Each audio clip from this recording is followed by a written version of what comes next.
এত বেশি আবেগ ভালো না। ভালোবাসা ভালো জিনিস, অতিরিক্ত আবেগ ভালো না। আল্লাহ পাক আমাদেরকে বাস্তবতা বোঝার তৌফিক দান করুন। বাস্তবতা আমি আপনাকে দেখাচ্ছি। বাস্তবতা হচ্ছে এই যে বাংলাদেশের 90% মুসলিম দেখবেন তার মধ্যে 90% 5 ওয়াক্ত নামাজ পড়ে না। এটা হচ্ছে আপনার বাস্তবতা। বাংলাদেশের যে কোনো মাহফিলে যাবেন, একটাই স্লোগান আমি শুনেছি, আল কোরআনের আলো ঘরে ঘরে জ্বালো। সুন্দর কথা, কিন্তু আপনি খেয়াল করে দেখবেন ম্যাক্সিমাম পরিবারেই কোরআনের আলো জ্বালার মতো কোনো মানুষ নাই। আপনি জরিপ করে দেখবেন যে 90% মুসলিমের মধ্যে কতজন মানুষ বিশুদ্ধ করে কোরআন তেলাওয়াত করতে পারে। আপনি দেখবেন 80%ও পারে না। কিন্তু এই কোরআনের জন্য জীবন দিতে চায়, সেই বইটা সে অর্থসহ পড়তে পারে না। বাস্তবতা এক জিনিস, আর যা দেখছেন এগুলো আরেক জিনিস। এগুলোর মধ্যে কোনো মিল নাই। এগুলো বাস্তবতা। যারা নামাজ পড়ে 5 ওয়াক্ত, তাদের মধ্যে কতজন জামাতের সাথে নামাজ পড়ে সেটাও একটা বিষয়। এখানে গিয়ে পার্সেন্টেজ আরো কমে যাবে। যারা নামাজি ব্যক্তি তাদের মধ্যে কতজন রিজিক হালাল, এটা আরেকটা বিষয়। ঘরে ঘরে ঘুরে দেখবেন যে বেশিরভাগ মানুষের রিজিক হারাম, বেশিরভাগই। আমরাও কিরকম করে, এই যে ধরেন আপনি একটা মাদ্রাসা শিক্ষকতা করছেন, মাদ্রাসার একটা দায়িত্ব আছে আপনার। আপনি ধরে নিয়েছেন যে এই রিজিকটা আপনার হালাল, কিন্তু মাদ্রাসার দায়িত্ব পালন করতে গিয়ে যদি আপনি দায়িত্ব অবহেলা করেন, আপনার রিজিকটা হারাম। আপনি একজন মসজিদের ইমাম, মনে করছেন আল্লাহ আমাকে খুব পবিত্র রিজিক দিয়েছেন, মাশাআল্লাহ। আপনি যদি আপনার দায়িত্ব অবহেলা করেন, এই রিজিকটাও হারাম। আর নর্মালি তো আমরা সবাই সুদ খাচ্ছি, ঘুষ খাচ্ছি, দুর্নীতি করছি, মানুষের সম্পদ আত্মসাৎ করছি। এগুলো তো আমাদের সহজাত প্রবৃত্তি হয়ে গেছে। কোনো কোনো ক্ষেত্রে দেখা যায় উপর থেকে একটা হাতি আসে, উপর থেকে একটা হাতি আসতে আস্তে আস্তে আস্তে একটা মাছি হয়ে যায়। মাঝখানে হাতির ডালপালা, হাত পা টেনে হিসেবে খাওয়া শেষ। এই সমস্ত রিজিক হারাম, ম্যাক্সিমাম রিজিক হারাম আমাদের। বাস্তবতা অনেক কঠিন। বাস্তবতায় গিয়ে দেখেন যে কতজন মানুষ যাকাত আদায় করে। নামাজি ব্যক্তিদের মধ্যে যারা ইসলাম বোঝে তাদের মধ্যে কতজন যাকাত দেয়। এটা আরেকটা মহামারী চলছে, যাকাত না দেওয়ার মহামারী। শুধু যদি যাকাতটা দিতেন ঠিক মতো, নিসাব পরিমাণ সম্পদ হয়ে গেছে, মালের যাকাত দিচ্ছেন, বাংলাদেশকে বহির্বিশ্বের কাছ থেকে ঋণ নিতে হতো না, একটা মানুষও না খেয়ে মারা যেত না। যাকাত আমরা দেই না, এখানে অমুসলিমদের কোনো ভূমিকা নাই, আমরাই যাকাত দেই না। বাংলাদেশে এমনও ব্যক্তি আছে যাদের যাকাত কালেক্ট করলে একজনের যাকাত থেকে 100টা পরিবার চলবে। এটা কালেক্ট করার কোনো সিস্টেম নাই, এবং সেই ইচ্ছাকৃতভাবে দিচ্ছে না, আমরাই দিচ্ছি না। আপনি সমাজে ঘুরে দেখবেন কতগুলো পরিবার আছে যেগুলোর মধ্যে পর্দার বিধান কায়েম আছে। বাস্তবতা খুব কঠিন। আর যা দেখছেন আইওয়াশ, শোডাউন, এগুলো দিয়ে ইসলামের বিজয় কখনো হবে না। যত বেশি আইওয়াশ করবেন, শোডাউন করবেন, বাড়াবাড়ি করবেন, তত ইসলামের নূর, বরকত, আল্লাহর রহমত, নুসরা সব উঠে যাবে। আর ইসলামিক ব্যক্তিত্বদেরকে নিয়ে তো মোটেই করা উচিত নয়।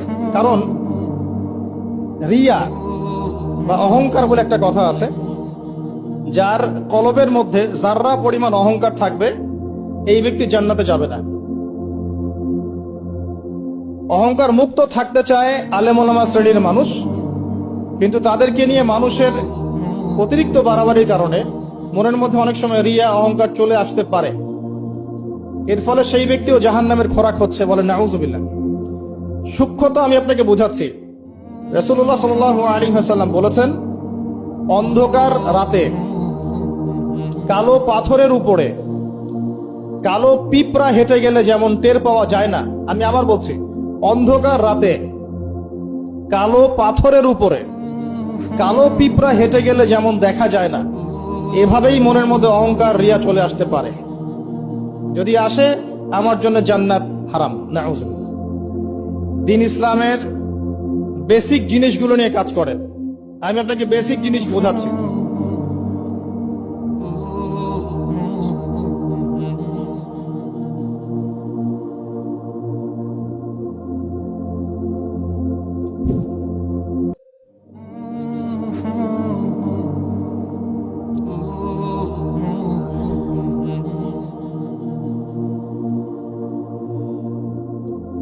বেসিক হচ্ছে 5 ওয়াক্ত নামাজ। আমাদের মধ্যে কতজন মানুষ দৈনিক 5 ওয়াক্ত সালাত আদায় করি এটা বুঝতে হবে। বেসিক হচ্ছে আপনার যাকাত প্রদান করা। ইসলামের বেসিক হচ্ছে আপনার পরিবারে পর্দা থাকবে। ইসলামের বেসিক আপনার পরিবারে তালিম হবে। প্রত্যেক পরিবার থেকে একটা করে মানুষ অন্তত পক্ষে কোরআনওয়ালা হবে, আলেম হবে বা হাফেজ হবে, এটা আমাদের দাবি ছিল। এগুলো বেসিক, যে মুসলিমরা হালাল খাবে, হারামে সম্পৃক্ত হবে না, সাধ্য মতো আল্লাহর দ্বীনের দাওয়াত দিবে মানুষকে। এগুলো বেসিক। এই বেসিক গুলো ঠিক আছে কিনা খেয়াল করে দেখেন। আমি আপনাকে গ্যারান্টি দিচ্ছি এই বেসিক গুলো আমাদের ঠিক নাই। এমন পরিবার খুঁজে পাবেন না যে পরিবারের মধ্যে অলমোস্ট 100% মানুষ 5 ওয়াক্ত নামাজ পড়ে। এখন এই যুগে খুঁজে পাওয়া দুষ্কর, ইল্লা মাশাআল্লাহ। এমন পরিবার আপনি খুঁজে পাবেন না যেখানে দেখবেন প্রত্যেক সদস্য কোরআন তেলাওয়াত করতে পারে, ইল্লা মাশাআল্লাহ, বা কোরআনের হাফেজ বা আলেম হয়েছে, খুব কম। এমন পরিবার এখন খুঁজে পাওয়া দুষ্কর যেখানে প্রত্যেকটা রিজিক হালাল, পরিবারের মধ্যে কোনো অপসংস্কৃতি নাই, পরিবারের মধ্যে ফ্রি মিক্সিং নাই, সুদ নাই, হারাম টাকা আসছে না, বেপরদামি নাই। পরিবারের ছেলেমেয়েরা আল্লাহর ওয়াস্তে আল্লাহর লাইনে পড়াশোনা করছে, দ্বীনের খেদমত করার চেষ্টা করছে। এমন পরিবার খুব রেয়ার। যখন বেসিক ঠিক থাকবে না তখন বড় বড় স্বপ্ন দেখে আসলে কোনো লাভ নাই। একটা বিল্ডিং নির্মাণ করতে চান, তার বেস যদি ঠিক না থাকে তাহলে আপনি 10-20 তলার স্বপ্ন দেখে আসলে কোনো ফায়দা নাই। এর পরেও আছে যারা দ্বীনের রিপ্রেজেন্টেটিভ, তাদের মধ্যে আপনি দেখবেন ভিতরে দ্বীন নাই। বাইরে যদিও মনে হয় যে দ্বীন দিয়ে ভর্তি, ভিতরে আসলে দ্বীনের কোনো বালাই নাই, ইল্লা মাশাআল্লাহ। আবার আপনি দেখবেন যারা ধর্মতাত্ত্বিক ক্ষেত্রে জাতিকে দিক নির্দেশনা দিবে, এরাই শতটা বিভক্ত হাজারটা দলে, এবং প্রত্যেকেই বলছে যে আমি হক, বাকি সবাই বাতিল। সিচুয়েশন খুব ক্রিটিক্যাল। এর উপরে আবার আছে সামাজিক অবক্ষয়, এর উপরে আবার আছে রাজনৈতিক সমস্যা, তার উপরে আবার আছে বৈশ্বিক ওয়ার্ল্ড অ্যাফেয়ার্স এর প্রবলেম এবং ইকোনমিক স্যাংশন, অর্থনৈতিক দাসত্ব। সব মিলে বিশ্বের অবস্থা ভালো না। এখানে তৃপ্তির ঢেকুর তোলার কোনো সুযোগ নাই যে সবকিছু সুন্দরভাবে চলছে, আসলে তা নয়। এখন প্রথমত দৃষ্টিভঙ্গির কথা বলবো। দৃষ্টিভঙ্গি পরিবর্তন না করতে পারলে সমস্যা আছে। বাস্তবিক হন, প্র্যাকটিক্যালে মুসলিমদের অবস্থা আসলে ভালো না।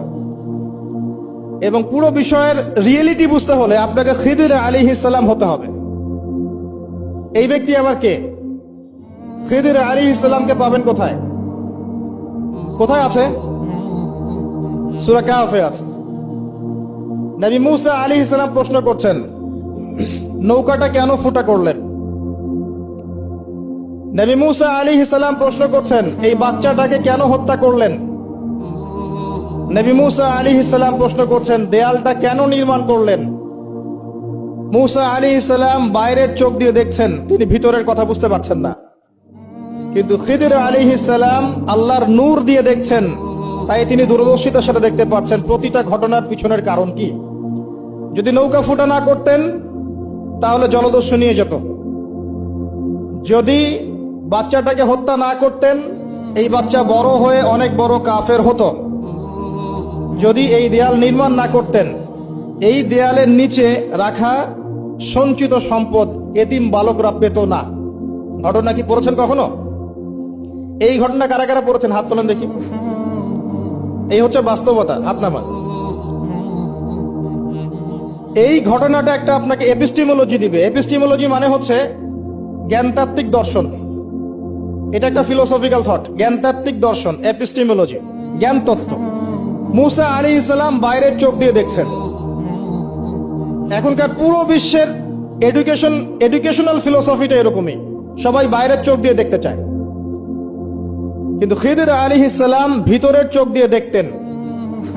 তিনি বুঝতে পেরেছেন কেন নৌকা ফোটা করতে হবে, কেন এই বাচ্চাকে হত্যা করতে হবে, কেন দেয়া দিনমার করতে হবে। এটা মুসা আলাইহিস সালাম বুঝতে পারেন নাই। অতএব এই বিশ্বে যদি আপনি প্রতিটা বিষয়ের সমাধান চান, সলিউশন ফাইন্ড আউট করতে চান, রিয়েলিটি বুঝতে চান, তাহলে আপনাকে এক চোখ দিয়ে দেখলে হবে না। শুধু বাইরের চোখ দিয়ে দেখলে আপনি সব বুঝতে পারবেন না, ফুল স্টপ। শুধু বাইরের চোখ দিয়ে দেখলে আপনি সব বুঝতে পারবেন না। আই রিপিট, শুধু বাইরের চোখ দিয়ে দেখলে আপনি সব বুঝতে পারবেন না। আপনাকে আল্লাহর নূর দিয়ে দেখতে হবে, আল্লাহর কলব দিয়ে, আপনার জাগ্রত কলব দিয়ে দেখতে হবে, যেমনটা খিদির আলাইহিস সালাম করেছেন। বাহ্যিক চোখ দিয়ে আপনি সবকিছুকে দেখলে মনে হবে যে বিশ্ব এগিয়ে যাচ্ছে, কিন্তু ভিতর দিয়ে দেখলে, আল্লাহর নূর দিয়ে দেখলে বুঝতে পারবেন বিশ্ব আগাচ্ছে ঠিকই, কিন্তু তার ধ্বংসের দিকে আগাচ্ছে। সময়ের জন্য অপেক্ষা করতে থাকেন, এক পর্যায়ে কথাগুলো বুঝে আসবে ইনশাআল্লাহ। হয়তো এখন মাথার উপর দিয়ে যাচ্ছে, ইল্লা মাশাআল্লাহ। আগে জ্ঞানতাত্ত্বিক দর্শনটা ঠিক করেন। আমাদের দর্শনটা এখন এমন যে চাক্ষুষ যা দেখব সেটাই সত্য, অথবা পরীক্ষা নিরীক্ষা পর্যবেক্ষণের মাধ্যমে যে সিদ্ধান্তে আসা যাবে সেটাই সত্য। এবং আমাদেরকে পশ্চিমা বিশ্ব এটাই শিখিয়েছে, পশ্চিমারা আমাদেরকে এটাই শিখিয়েছে যে পরীক্ষা নিরীক্ষা, যুক্তি, বিজ্ঞান, দর্শন, এগুলোর মানদণ্ডে যা লাভ করা যাবে সেটাই জ্ঞান। এর বাইরে জ্ঞানের কোনো অস্তিত্ব নাই। এই জন্যে আল্লাহ তারা বিশ্বাস করে না, কারণ আল্লাহকে দেখা যায় না, সিম্পল। মালায়েকা, ফেরেশতা তারা বিশ্বাস করে না, কারণ ফেরেশতাকে দেখা যায় না। জিন জাতিকে তারা বিশ্বাস করে না, কারণ তাকে দেখা যায় না। একইভাবে রূহ বা আত্মা, স্বপ্নের ব্যাখ্যা, আপনার ঘুম, আপনার কবরের আযাব, মিজান, পুলসিরাত, জান্নাত, জাহান্নাম, আগেকার আসমানি কিতাব, নবী রাসূলগণ, কাউকে দেখা যায় না, অতএব এগুলোর কোনো অস্তিত্ব নাই। এটা তাদের দর্শন, এবং এই ফিলোসফি দিয়ে সারা বিশ্ব এখন চলছে। লান নুমিনা লাকা হাত্তা নারাল্লাহ জাহরা, যেমনটা বনু ইসরাইল বলেছিল, সূরা বাকারার দিকে আছে, প্রথম দিকে। হে মুসা, আমরা তোমার কথায় বিশ্বাস করব না যতক্ষণ না আল্লাহকে চাক্ষুষ দেখছি। কিন্তু Islamic philosophy different. Islamic philosophy হচ্ছে এমন, ওয়াকুলিল হাক্কু মির রাব্বিকুম, হক বা জ্ঞান, সত্য তোমার রবের পক্ষ থেকে আসে। ফালা তাকুনান্না মিনাল মুমতারিন, তুমি সন্দেহবাদীদের অন্তর্ভুক্ত হও না। সূরা কাফির 29 নম্বর আয়াতে আল্লাহ পাক আরো বলেছেন, ওয়াকুলিল হাক্কু মির রাব্বিকুম ফামান শাআ ফালইউমিন ওয়া মান শাআ ফালইয়াকফুর। হক আল্লাহর পক্ষ থেকে আসে, জ্ঞান আল্লাহর পক্ষ থেকে আসে, সত্য মিথ্যার মানদণ্ড আল্লাহর পক্ষ থেকে আসে, ন্যায় অন্যায়ের মানদণ্ড আল্লাহর পক্ষ থেকে আসে, মানুষের মস্তিষ্ক থেকে বের হয় না। আর আল্লাহর পক্ষ থেকে যা আসে তাকে যুক্তি, বিজ্ঞান, দর্শন এগুলো দিয়ে প্রমাণ করা যাবেই, এটা জরুরি না। এমন অনেক বিষয় হতে পারে আল্লাহর পক্ষ থেকে আসতে পারে যেটাকে আপনি যুক্তি, বিজ্ঞান, দর্শন দিয়ে প্রমাণ করতে পারবেন না, কারণ এগুলোর সীমাবদ্ধতা আছে, আল্লাহর জ্ঞানের কোনো সীমাবদ্ধতা নাই। আমার কথা কি বোঝা যায়? কথাগুলো হয়তো ইয়াংরা বুঝতে পারবেন। আর আমি জানি লেকচার যত আগাবে মুরব্বীরা তত উঠে চলে যাবে, আমি এটা ফিল করেছি আর কি। কিন্তু আমি এটা বিশ্বাস করি, আগামী দিনের ইসলামের ধারক এবং বাহক হবেন যুবকরা ইনশাআল্লাহ, এবং যুবতীরাও, এবং আমাদের পরবর্তী জেনারেশন যারা আমাদের ছেলে বা মেয়েরা আসছে, আমাদেরকে দ্বারা যদি খেদমত না হয়, কাজ না হয়, এবং আমরা যদি দায়িত্ব পালন করতে না পারি, আল্লাহ পাকের একটা সুন্নাহ আছে, সেটা হলো সূরা মুহাম্মাদের শেষের দিকে আছে, ইয়াস্তাবদিল কওমান গায়রাকুম, আল্লাহ পাক অন্য কওমকে তোমাদের জায়গায় নিয়ে আসবেন, তোমাদেরকে সরিয়ে দিবেন। আমার মতো অপদার্থ দিয়ে যদি কাজ না হয়, আল্লাহ পাক আমাদেরকে সরিয়ে দিবেন, দিয়ে অন্য বড় বড় স্কলার তৈরি করবেন ইনশাআল্লাহ। আল্লাহ পাকের সুন্নাহ আছে কিছু, ইন তানসুরুল্লাহ ইয়ানসুরকুম, তোমরা যদি আল্লাহকে সাহায্য করো, আল্লাহর দ্বীনকে সাহায্য করো, তবেই আল্লাহর সাহায্য আসবে, অন্যথায় আসবে না। আল্লাহ পাকের সুন্নাহ, আল্লাহর সুন্নাহ এগুলা। নাসুল্লাহা ফানাসিয়াহুম, মানুষ যদি আল্লাহকে ভুলে যায় আল্লাহও তাদেরকে ভুলে যাবে। এগুলো আল্লাহর সুন্নাহ। ইন্নাল্লাহা লা ইউগাইয়িরু মা বিকওমিন হাত্তা ইউগাইয়িরু মা বিআনফুসিহিম, আল্লাহ পাক কোন কওমের অবস্থা ততক্ষণ পরিবর্তন করেন না যতক্ষণ তারা তাদের অবস্থা পরিবর্তনের চেষ্টা করে না। এগুলো আল্লাহর সুন্নাহ। তাই আমাদেরকে দিয়ে যদি কাজ না হয়, খেদমত না হয়, উম্মার যদি কোনো কল্যাণ না থাকে, আল্লাহ পাক আমাদের সবাইকে সরিয়ে দিবেন ইনশাআল্লাহ, এবং নতুন কওমকে নিয়ে আসবেন। এমন হতে পারে অমুসলিমদেরকে আল্লাহ পাক ইসলামের সৌন্দর্য দেখিয়ে, ইসলাম কবুল করিয়ে এইসব জায়গায় নিয়ে আসবেন, তারা দিনের খেদমত করবে ইনশাআল্লাহ। সংকীর্ণ মানসিকতা থেকে বের হতে হবে। ওই আব্বাসীয়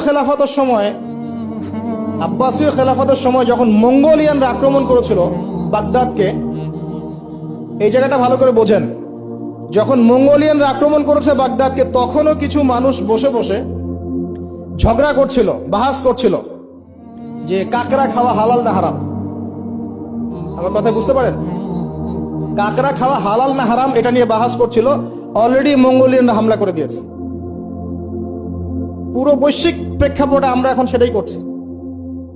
পুরো বিশ্বের প্রেক্ষাপটে মুসলিমদের যে অবস্থা, এখন আমরা অভ্যন্তরীণভাবে এটাই করছি। কে হাত কোথায় বাঁধবেন, কে কোথায় পায়ে পা লাগাবেন কি লাগাবেন না, আস্তে আমিন বলবেন না জোরে বলবেন, তারাবির নামাজ সামনে তো আরেকটা বাহাস আসবে, 20 পড়বেন না 8 পড়বেন, ঈদের নামাজ কত তাকবীরে পড়বেন ইত্যাদি। যে মাসআলাগুলোকে নিয়ে সাহাবায়ে কেরামের যুগ থেকে শুরু করে ইখতিলাফ চলে আসছে, এগুলো নিয়ে আমরা কিয়ামত পর্যন্ত ইখতিলাফ করতেই থাকবো। বলেন ঠিক, তাই না? এটাই করছি আমরা, এবং সারা বিশ্বের প্রেক্ষাপটে আমাদেরকে আজকে চতুর্দিক থেকে গলার মধ্যে রশি পেঁচিয়ে টান দেয়া হয়ে গেছে, খালি ফাঁসির কাজটা ঝোলা বাকি এখন আমাদের। উদাহরণটা এভাবে দিতে পারি আমি, যারা বোঝার তারা বুঝবেন ইনশাআল্লাহ। সমুদ্রের ধারে দাঁড়িয়েছেন কখনো?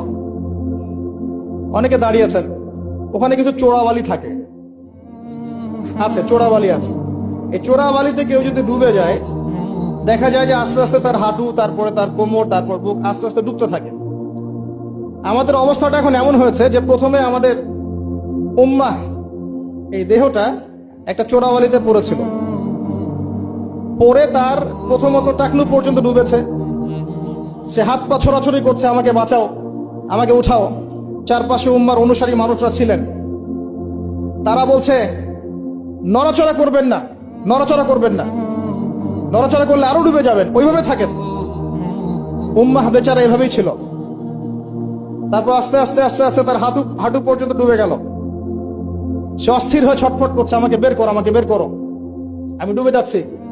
আশপাশের মানুষ বলছে রিল্যাক্স, নড়াচড়া করবেন না, নড়াচড়া করলে আপনি ডুবে যাবেন। এভাবে আস্তে আস্তে কোমর, আস্তে আস্তে বুক, এখন গলা পর্যন্ত ডুবে গেছে। এখনো উম্মাহ চিৎকার করছে, আমাকে বের করো, আমাকে বের করো, আমি ডুবে যাচ্ছি। আশপাশের মুসলিমরা বলছে নড়াচড়া করতে যায় না, নড়াচড়া করতে যায় না, ওইটাও ডুবে যাবে। কে টেনে তুলবে একে? এখন যারা আশপাশে আছে এই দুরবস্থায় এবং এই দায়িত্ব পালন করে নাই, আল্লাহ পাক অচিরে তাদেরকে সরিয়ে দিবেন ইনশাআল্লাহ, কোনো সন্দেহ নেই। নতুন কোন কওম আসবে ইনশাআল্লাহ, নতুন কোন প্রজন্ম আসবে ইনশাআল্লাহ, যারা এই উম্মাহটাকে আবার তুলবে ইনশাআল্লাহ। এবং আমরা জানি, আমরা আখিরুজ্জামান স্টাডি করে দেখেছি যে বিশ্বের সামনে এমন সময় আসবে যখন ঈসা ইবনে মারইয়ামকে আল্লাহ পাক নামাবেন, এবং এই বিষয়ে কোনো সন্দেহ নাই। কথা বুঝতে পারেন নাই? পৃথিবীর কোন শক্তি তাকে আটকাতে পারবে। হাদিস এভাবে এসেছে, তার চুলগুলো ছিল ব্রাউন কালার এবং অনেক কাঁধ পর্যন্ত লম্বা। চুলগুলো দিয়ে টপ টপ করে পানি পড়তে থাকবে, দেখে মনে হবে মুক্তা ঝরে পড়ছে। এত স্পেসিফিকলি কোন কিতাবে বলা থাকতে পারে, কোন রিলিজিয়নের মধ্যে থাকতে পারে ইসলাম ছাড়া? ইসলামই তো সেই রিলিজন যেখানে আপনি হায়েজ নিফাসের মাসআলা পাবেন, পররাষ্ট্রনীতিও পাবেন। অন্য কোথাও আছে? ঈসা ইবনে মারইয়ামের চুল দিয়ে টপ টপ করে পানি পড়তে থাকবে, এটা পর্যন্ত বলা আছে। এবং আল্লাহ পাক বলেছেন, তার রাসূলের মাধ্যমে জানিয়েছেন সাল্লাল্লাহু আলাইহি ওয়াসাল্লাম, যে ঈসা ইবনে মারইয়াম প্যালেস্টাইনের বাবেলুদ নামক জায়গায় মসিহুদ দাজ্জালকে হত্যা করবে ইনশাআল্লাহ। এবং এখান থেকে ওই জেরুজালেম থেকে তিনি পুরো বিশ্বে ইসলামী খেলাফা বাস্তবায়ন করবেন। এটা কত বছর পর? এটা ননসেন্স প্রশ্ন। এটা কত বছর পর? এই প্রশ্নটা হচ্ছে এমন প্রশ্ন যে আদম আলাইহিস সালাম আর হাওয়া আলাইহিস সালাম যে গাছের ফল খেয়েছিলেন ওই গাছের নাম কি? এই প্রশ্ন যেমন ভিত্তিহীন, ননসেন্স প্রশ্ন, এরকমই ননসেন্স প্রশ্ন হচ্ছে কত বছর পর এটা হবে। এটা দিয়ে আপনার কি দরকার? কত বছর পর হবে এ দিয়ে আপনি কি করবেন? আমি কি করব? কারণ আমরা তো অপদার্থ, আগাছা, আমাদের সাথে এগুলো সাথে কি? আমাদের তো বেসিকই ঠিক নাই। ঈসা ইবনে মারইয়াম এর হাতে আল্লাহ রাব্বুল আলামিন 40 বছর পৃথিবীর খেলাফা রাখবেন ইনশাআল্লাহ তাআলা। তখনকার যে প্রজন্মটা থাকবে, এই প্রজন্ম ইনশাআল্লাহ ওই চোরাবালিতে ডুবে যাওয়া উম্মাহকে টেনে বের করবে ইনশাআল্লাহ আযজা ওয়া জাল্লা।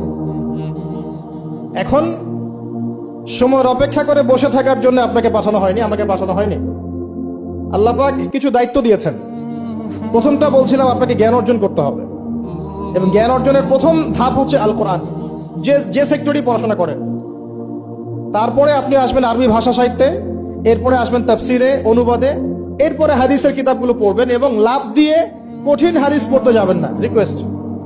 আগে লাভ দিয়ে খপ করে সহিহ বুখারী ধরতে যাবেন না, আপনি বিভ্রান্ত হয়ে যাবেন। আই রিপিট, লাভ দিয়ে খপ করে সহিহ বুখারী ধরতে যাবেন না, আপনি বিভ্রান্ত হয়ে যাবেন। বলতে পারেন যে বেদাতি কথা বলছি কিনা, এটা ফকিহদের কথা, যারা ফুকাহায়ে কেরাম তাদের কথা। কারণ লাভ দিয়ে কেউ এমবিএ পড়তে পারে না, লাভ দিয়ে কেউ মেডিকেল সায়েন্সের বই পড়তে পারে না, এক লাফে কেউ এই যে ডক্টরেট করতে পারে না, পারে। তাকে ধাপে ধাপে উঠতে হয়, আপনাকে ধাপে ধাপে উঠতে হবে। হাদিসে আরবাইন দিয়ে শুরু করেন। যে মাদ্রাসায় কওমি নিসাবে যারা পড়েছেন সবাই জানেন এই বিষয়গুলো। ফয়জুল কালাম দিয়ে শুরু করেন, ক্লাসিক্যাল বই। বুলুগুল মারাম মিন আদিল্লাতিল আহকাম, এগুলো দিয়ে আগান। মিশকাতুল মাসাবিহ দিয়ে আগান। মিশকাত পড়তেই তো দাঁত ভেঙে যায়, এত সহজ মনে করেছেন? 2-4 পাতা হাদিস পড়ে নিজেকে মুফতি মনে করবেন না। ক্লাসিক্যাল বইগুলো অনেক কঠিন, এবং যারা আলেম ওলামা হয়েছেন এমনি এমনি হন নাই, সুদীর্ঘ পথ পাড়ি দিয়ে আলেম হয়েছেন। যখন আপনি কম জানবেন তখন মনে হবে যে আমি অনেক জানি, যখন বেশি জানবেন মনে হবে কিচ্ছু জানি না। কথা বুঝতে চেষ্টা করেন। যখন কম জানবেন মনে হবে অনেক জানি, আমি পণ্ডিত, এটা হালাল, এটা হারাম, এটা জায়েজ, এটা নাজায়েজ। যত বেশি জানতে থাকবেন, যত বেশি আলেম ওলামার সোহবতে পড়ে থাকবেন, দেখবেন আপনি কিচ্ছু জানেন না। এবং যত দিন যাচ্ছে আমি নিজেকে এই জায়গায় ফিল করি যে আমি আসলে কিছুই জানি না। এবং আমি যেখানে বসে কথা বলছি, রাতের অন্ধকারে আমার কান্না আসে যে আমি যে এখানে বসে কথা বলছি, তাহলে উম্মার কি অবস্থা বোঝা আমার শেষ। কথা বুঝতে পারছেন না? এখানে বসা উচিত ছিল এমন মানুষের যাদের হাতে ইসলামের বিজয় হবে। সেখানে আমার মতো নগণ্য মানুষ বসে আছে, তার সাথে একটা ছবি তোলার জন্য মানুষ হুমড়ি খেয়ে পড়ছে। তারা চিন্তা করেন বাস্তবতা কি জিনিস। আল্লাহ পাক আমাদেরকে বুঝ দান করুন। প্রত্যেকটা ঘরে ঘরে একটা করে ইসমাইলের মতো ছেলে তৈরি করেন আলাইহিস সালাম। প্রত্যেকটা ঘরে ঘরে একটা ওমর এবং খালিদের মতো ছেলে তৈরি করেন। মারিয়াম, আয়েশা রাদিয়াল্লাহু আনহুমা তাদের মতো করে মেয়ে তৈরি করেন। আজকে থেকে 50 বছর পর একটা রেজাল্ট পাবেন ইনশাআল্লাহ। ইসলামের বিজয় হুট করে হবে না। আল্লাহ পাকের সিস্টেম, সুন্নাহ হচ্ছে আল্লাহ পাক হঠাৎ করে কিছু করেন না। রাত থেকে দিন হয়, ধীরে ধীরে হয়। দিন থেকে রাত হবে, ধীরে ধীরে হবে। ধাপ করে রাত হয় না, ধাপ করে দিন হয় না। আর আমরা এটা আশা করে বসে আছি যে ধাপ করে মনে হয় ইসলাম বিজয় হয়ে যাবে, জি না। ঈসা ইবনে মারইয়ামের সেই সময় আসতেও দেখবেন অনেক পর্যায়ে পার হবে। বিশ্ব এই অবস্থা থাকবে না, 1/3 মানুষই থাকবে না, ডেড। এবং কে জানে আগামী 10 বছরের মধ্যে নাও থাকতে পারে, আল্লাহু আ'লাম। যা শুরু হয়েছে বিশ্বে, যারা আমাদেরকে হিউম্যানিটি শিখাতো, এক সময় মানবতা শিখাতো, এরাই দেখবেন এখন অমানবিক আচরণ করছে। এটা ওপেন সিক্রেট। যারা আমাদেরকে মানবতার ধ্বজাধারী হয়ে আমাদেরকে মানবতা শেখায়, আমরা যদি বাধ্য হয়ে কারো কাছে, বহির্বিশ্বের কাছে ঋণ চাই, আমাদেরকে নিয়ে ঠাট্টা মশকরা করে। আর এগুলো এখন সব মিডিয়াতে আসে, আমাদেরকে কিছু মনেই করে না।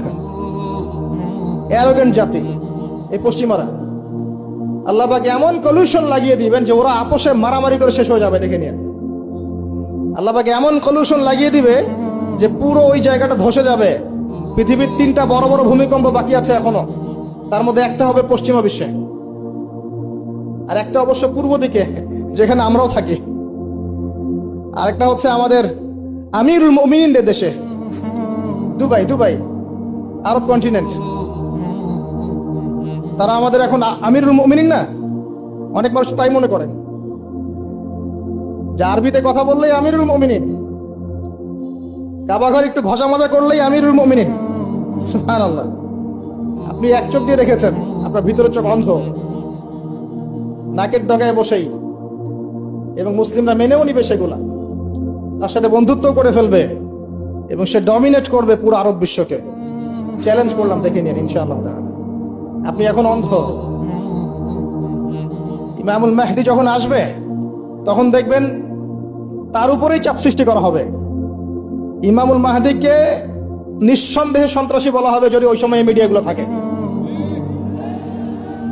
এবং মুসলিমরাই এগুলো ঢোল পিটাবে, দেখে নিয়েন। এক শ্রেণীর মুসলিম বের হয়ে যাবে তখনও, যখন বলবে যে ইমামুল মাহদি খারেজি, এটাও বলবে। অপেক্ষা করতে থাকেন, জ্ঞান অর্জন করেন প্রিয় ভাই। হাদিসের কিতাবের কথা বলছিলাম, আগে বড় জায়গায় যায়েন না, মিশকাত শেষ করেন, আস্তে আস্তে ইবনে মাজাহ যান, তিরমিজিতে যান, আবু দাউদ পড়েন, নাসাই পড়েন, পরে যান বুখারী মুসলিমে। তখন কি ইনশাআল্লাহ আপনি বুঝতে পারবেন। আর এই পড়াশোনা করবেন কোথায়? একা একা? বাজার থেকে যাব, পাবলিকেশন থেকে বই কিনবো, আরবি এবারত জবরজেদ পেশ দিয়ে আছে, পড়বো, বাংলা অনুবাদ করবো, মুফতি হয়ে যাবো, তাই নাকি?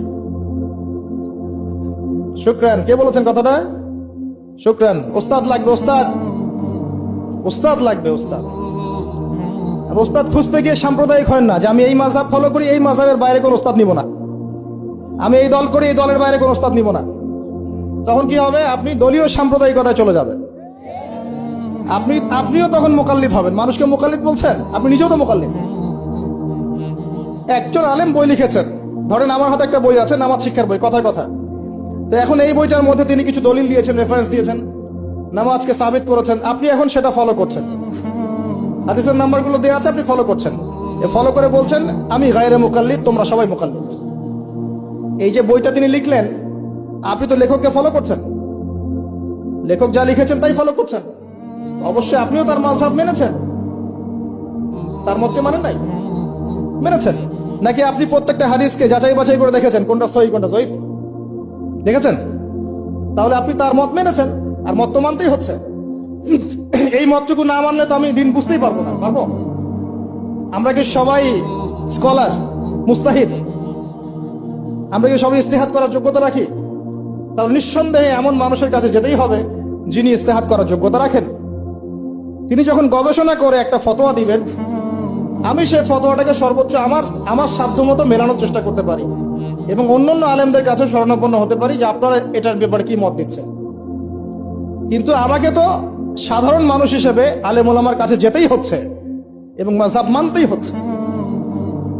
বিষয়টা এমন নয় যে আমি সরাসরি কোরআন সুন্নাহকে মানতে পারি। পারি কি? কোরআন এবং সুন্নাহর প্রত্যেকটা জিনিস বোঝার সরাসরি যোগ্যতা আমার আছে? যদি না থাকে তাহলে মাধ্যম লাগে না? এই মাধ্যমটা কি নাজায়েজ? এই জায়গায় তো আমরা সমস্যায় ভুগছি। নিজে নিজে পণ্ডিত হয়ে যাই আর নিজে নিজে বিভিন্ন দল উপদল খুলে বসে থাকি, মানুষকেও আহ্বান করতে থাকি, আর যে আমার আহ্বানে সাড়া দেয় না তাকে বলে দেই তুমি খারেজ। আল্লাহ পাক আমাদেরকে বোঝার তৌফিক দান করুন। ওস্তাদ লাগবে, ওস্তাদ। তৃতীয় জিনিসটা হচ্ছে আপনি পড়াশোনা করবেন আলেম ওলামার সোহবতে গিয়ে, এবং এই পড়াশোনাটা একা একা করতে পারবেন না। আপনি তাদের কাছে যাবেন, আরবির ক্লাসিক্যাল বইগুলো পড়বেন। এটা শুধু পড়ার জন্য নয়, বরং তাদের সোহবত থেকে, চরিত্র থেকে জ্ঞান শেখার জন্য। আমার কথাটা বোঝার চেষ্টা করেন। আপনি যখন